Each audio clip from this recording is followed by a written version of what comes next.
I'm still 359. It can never be wrong. From that first phone call, from Bradford to him. Markville CBC time. Come through. When you hear the beat, it's now exactly Well, I haven't listened to that for a while. You do that up north.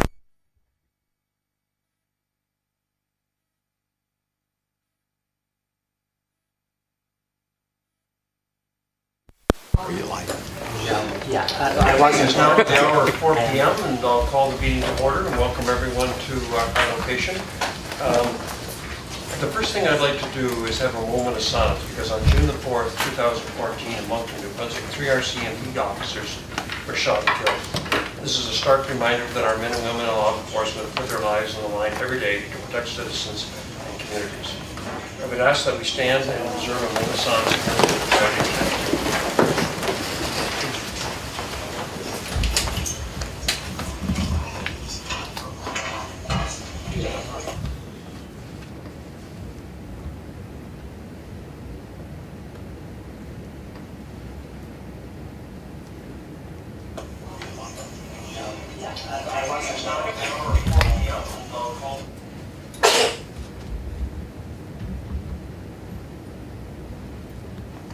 Thank you.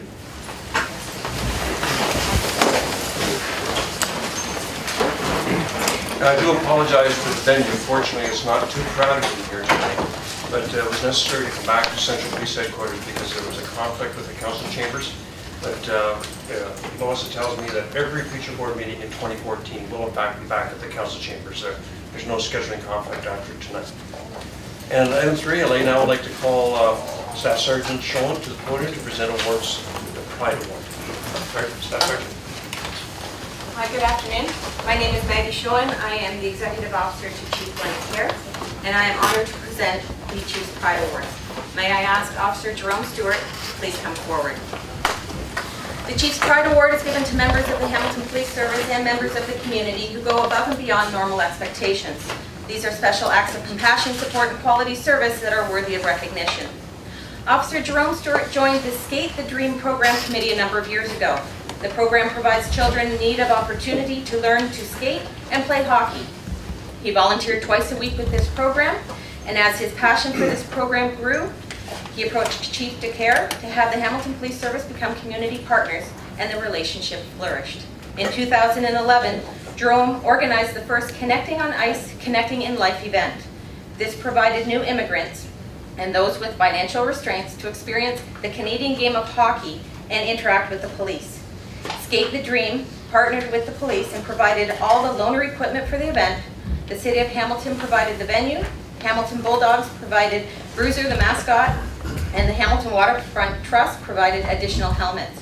Over 250 school-aged children with 24 Hamilton Police Service volunteers made the event a success. But he went one further.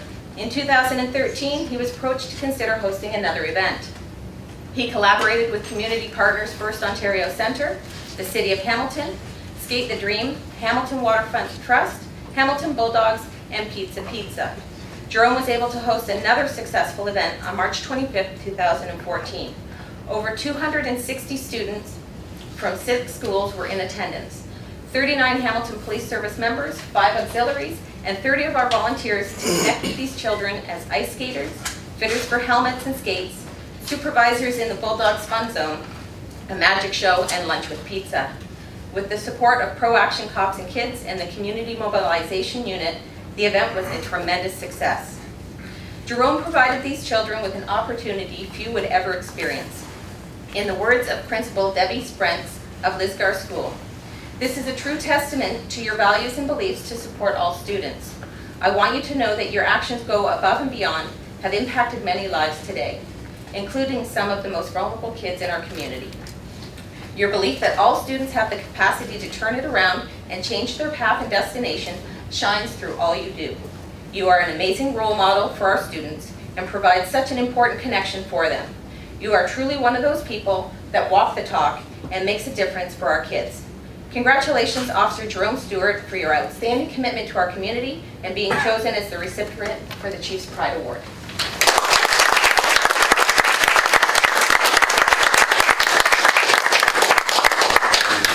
The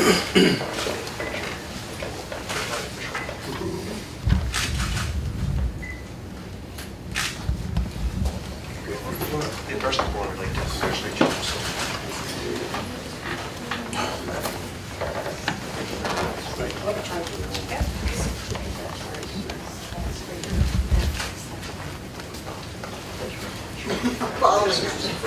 Wrong, you may want to back.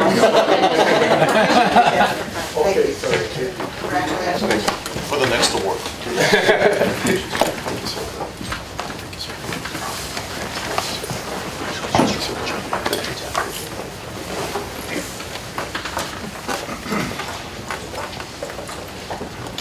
Okay, is item 4, declarations of interest. Is anyone wishing to declare a conflict of interest tonight on any issue?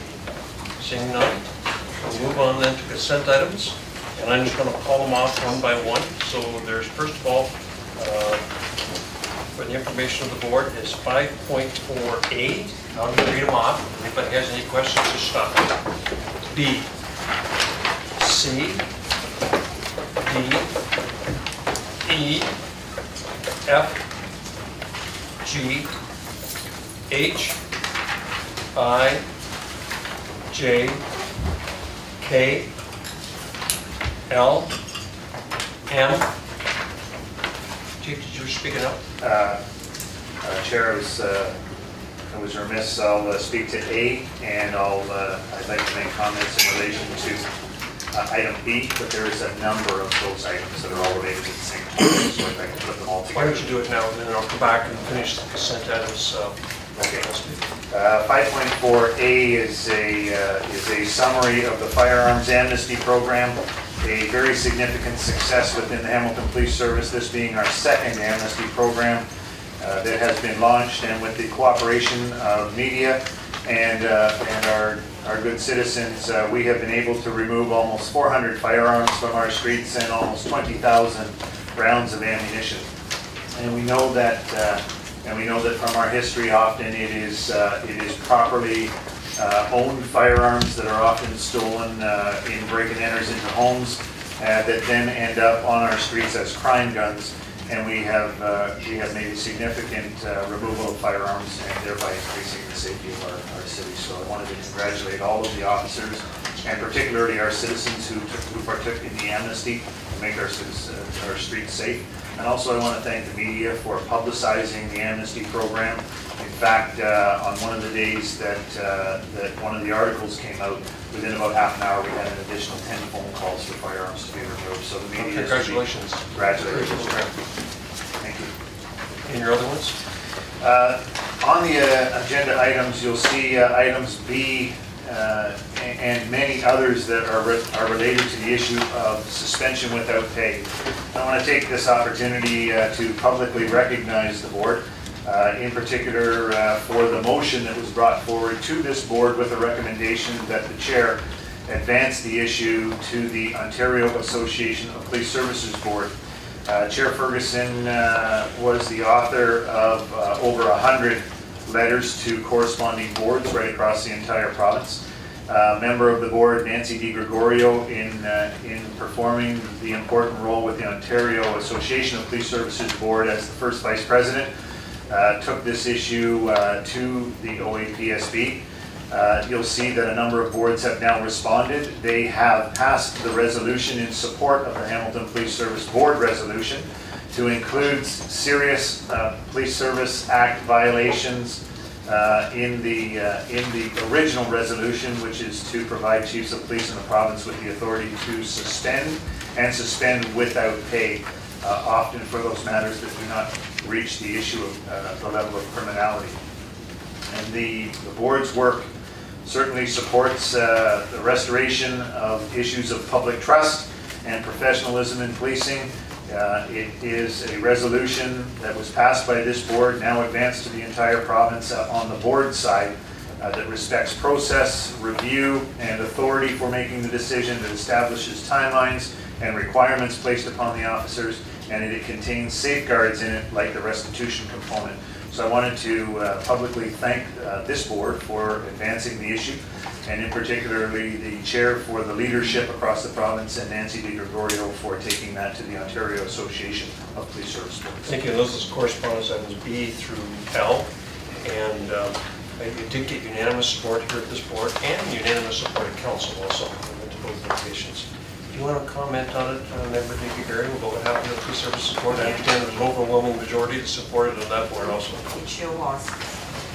I was happy to stand on the floor and present it, and as you put it so well, Mr. Chair, we did get almost unanimous support. That's off about 250 delegates who were there. I would say maybe 10 or 12 voted against it, so it went over very well. Good. I just want to know through you, Mr. Chair, where's the Toronto Police Department on this, or the police service? We will know the stance of all of the police services within the province of Ontario at the upcoming conference, which takes place next weekend in Ottawa, and the resolution goes before them for the official vote. In your opinion, would you think they're in favor of this? I won't pass comment as to where the Toronto Police Service is going to be. Thank you. Did you have a question, Terry? Well, it's a similar line on the Big 12. Is there other cities that come forward and are endorsing this resolution? There are many that That's a lot have of small come ones, forward with the endorsements here. I don't have correspondence for any of the other in my discussions with them. The votes will take place on Sunday, I think it's the 25th. We'll know what they stand. Terry? Okay. So we'll keep going on correspondence then. So item M is in Mary. N, O, and P. And seeing no further discussion, can I have a motion to approve and receive consent items? Madeline, seconded by Paul. All in favor? Carried. Thank you. We'll now move on to item 6.1, and this is a request from Karen Graham. And I want to correct it, this isn't in the agenda, it's Catherine, her real name is Karen Greenwood Graham, to provide a deputation to the board. What's your wish?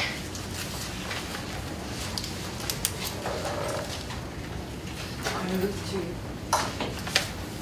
want her to come to the board. To move to approve the delegation? Okay, seconded by Nancy, discussion on it? All in favor? Carried. Carried, thank you. So discuss item 6.2, Community Policing Partnership Program and its agreement with the Ministry of Community Safety and Correctional Services for additional funding for frontline officers. And this is to get some revenue, so we just need a motion directing me to sign the agreement. So done. Thank you. Seconded by Madeline. Discussion, all in favor? Carried. And 6.3 is the same. What's your wish? Moved by Levy, seconded by Irene. All in favor? Carried. And we're now finished, it looks like, the open session. And so any other new business discussion, open session? Thank you. Mr. Chair, I'm just wondering, we will be dealing with an issue in Caire today. I know that there'll be some service members that want to make comments publicly coming outside of camera. We don't normally traditionally do that once we go in camera. Correct. So I'm wondering how we can accommodate that request. Can we move that particular item up on the agenda and deal with it, and then come up to a public section and then go back in camera? Would that be a consideration for the board? There's been no correspondence sent in, what they want to do, and who it is requesting this opportunity, because typically under delegation policy, there has to be a request at the previous meeting to be heard at this meeting, and I've received nothing. Unless you've received anything? No. I'm talking about procedurally for the members around the board. So I'm not talking about somebody coming and making a deputation. There's an item in the enclosed session that some of us may want to speak to publicly. Is it a correspondence item? No, it's a walk-on motion that you can put. It's a walk-on motion. It's on the agenda. Yeah, so the question is, procedurally, is there an opportunity for us to move that up on the agenda? Deal with it appropriately in camera, but be able to come outside of Okay, so you just camera. want to move it up to the start? Correct. Is there somebody that has to get away? Is that the reason? No, then we would go into open session for those members who wish to speak to it publicly, and then we go back into camera to conclude the balance of the That isn't session. typically the procedure we follow here. We'll have a discussion and a vote in camera. And then the deputation policy we approved at the last meeting would say that, or the The media policy that we approved last meeting was, I'd be the spokesperson for the board, but anybody can give their own personal views afterwards. That would be your opportunity. Okay, I thought I'd just raise it, then, Mr. Chair, we could certainly have further discussions later. Yeah, well, thank you. Any other new business? Chief, you had something? Thank you, Chair and members of the board. It's a pleasure to inform you of the ongoing training and development of our members. And just this past week, Superintendent Ken Weatherall graduated the FBI National Academy in Quantico in his 255th session. And I wanted to, although Ken is not back to work, I wanted to inform the board of that ongoing commitment to learning for our senior managers and recognize his contribution over the last 3 months in attending that very significant course sponsored by the University of Virginia and the FBI National Academy. So very good work on his part. Very good. Congratulations to Ms. Weatherall. I just want to revisit that issue I mentioned momentarily. Could we still move it up in front of the in-camera session? No, I think we need to follow the agenda. And Okay. we can go public. Just asking. Individuals can go public with anything you want to afterwards.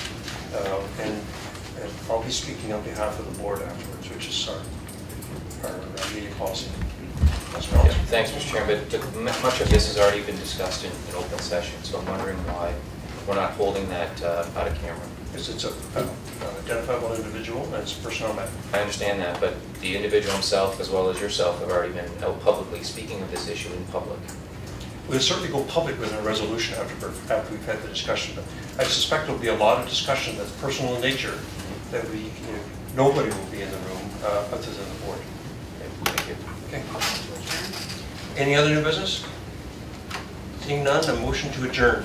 Irene, second, Madeline, all in favor? Carried. Thank you. So just take a 10-minute